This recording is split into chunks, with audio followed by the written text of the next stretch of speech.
Hello guys and welcome back to another skill point guide video for Total War Warhammer 3 on Immortal Empires. Today we'll be going over Morathi. I really do like Morathi's skill tree, especially now in Warhammer 3 where you have 50 skill points instead of 40. So you essentially have 10 more skill points, obviously, that you can spend and just make her a little stronger. Compared to basically having to focus, either on magic or melee or that kind of thing. But we're just going to kind of jump right in because there is a lot to go over, especially because she's got a pretty lengthy special skill line that is really, really good for herself. So to begin with, I do like to grab Root Marcher, but then after that, I really like to just go down her magic line. She's a very, very powerful caster with Pit of Shades and Soul Stealer, and then eventually getting the Blessed by Evil as well, making Pit of Shades and Soul Stealer even more cost effective as well. Very, very good kind of combo with Shadow Magic and Death Magic. Very, very useful. I do like to get everything. Soul Stealer, Pit of Shades, Smoke and Mirrors just for the extra speed passive when she is on Sulafet. That way she can move around a little faster. Spiteful Conjuration, I don't mind that. The negative 15 armor for 18 seconds isn't too bad. Less armor just means more of your units are going to be doing more damage, especially if they aren't armor piercing. And Greater Arcane Conduit, I do like to grab just for not necessarily the recharge rate, but the spell mastery. I like to get that so that way your spells have a little more extra kick. And now I do like to finish out her magic line before going on to anything else. That way Power of Darkness has its uses in order to boost a little bit of magic if you are running low. And then Melkoth's Miasma is a really good damage dealing spell, and it's pretty cheap in terms of its output, in terms of damage there. Now, as you're going through the magic line, I do like to grab her special skill line before doing anything else, really.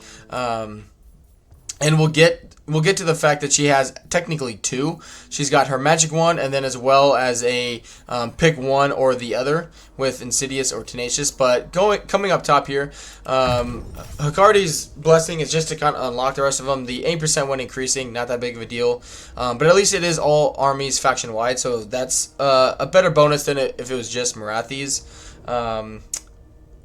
Morathi personally. I don't worry about earthing. I don't overcast a lot in the game, and even if I do, a little damage is not going to be that big of a deal. But I like to grab the first sorceress just for the hero capacity and also recruit rank, and you can also recruit sorcerers from anywhere.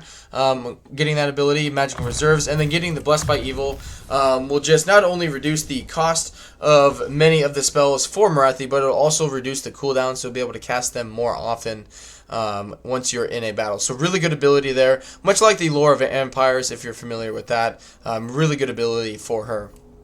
Now after that, I do like to actually grab Tenacious instead of Insidious. There's really not a right or wrong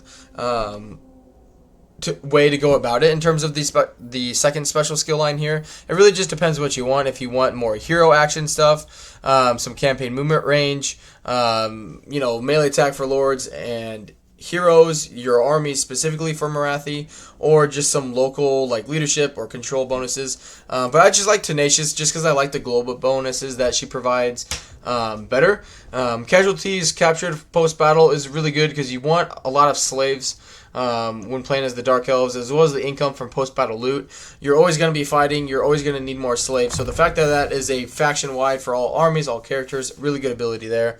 The Rituals of the Blood, don't mind getting, helps your army replenish, gives them some ward save, that's all nice and dandy.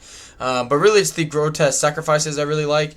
On top of, the income and the casualties that you'll be capturing after the battle, you'll also be able to get a magic item drop chance increased by 10% for all characters, as well as Slanesh Corruption +1 all provinces. So 4 global bonuses there that are really good. And then I do like to grab Absolute Devotion just for mainly the upkeep cost reduction. Will just make her army specifically very cheap. So yeah, that's how in terms of the special skill line I do like to go. Now unlike with Warhammer 2, I actually like going down her melee line.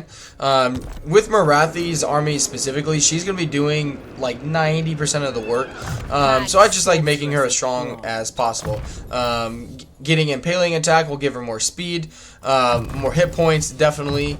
Some more melee defense, which we'll come back to, but in terms of like going down the melee line, like to get Foe Seeker. Enchanting Beauty is a really good debuff. Melee attack and charge bonus minus 10%. So that way, when your armies finally end up clashing with the enemies, she can kind of hover around the area and just still be casting spells, but also debuffing the enemy while she's doing that. 1001 Dark Blessing is really good. I really like the physical resistance, makes her really tanky. On top of the other quest items you can get with her regeneration, her 20% ward save, cooldown, more cooldown for all of her spells by 15%, making Soul Stealer even cheaper, more melee defense, magical attack, melee attack, all really very, very dangerous combos for Morathi with her skill tree. And then just grabbing Deadly Onslaught, because even without her items now, with the skills, we're already looking at 35% physical resistance, which is really, really good there. And then just coming down the rest of her melee line, just filling it out there. Really, really like to grab that. Since she is on a flying mount, I do like to grab missile resistance, kind of picking up the last few skills. I don't really go down the red line at all. Instead, I like to go down the blue line.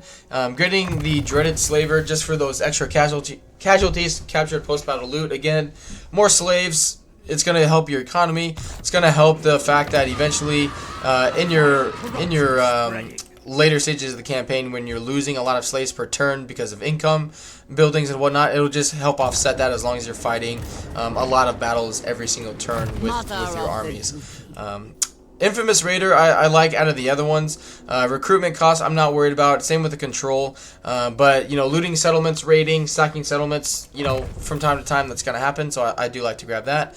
But it's more about getting into the later part of her blue line here, where just like to grab Quartermaster just for a little extra upkeep cost reduction. But I do like to grab the Fleeting Shadow as my 3. It gives her Vanguard deployment, so she can be casting spells even sooner on the battle map, but also helps protect her army with the ambush defense chance, and also makes her a little more deadly with an ambush success chance of 30%.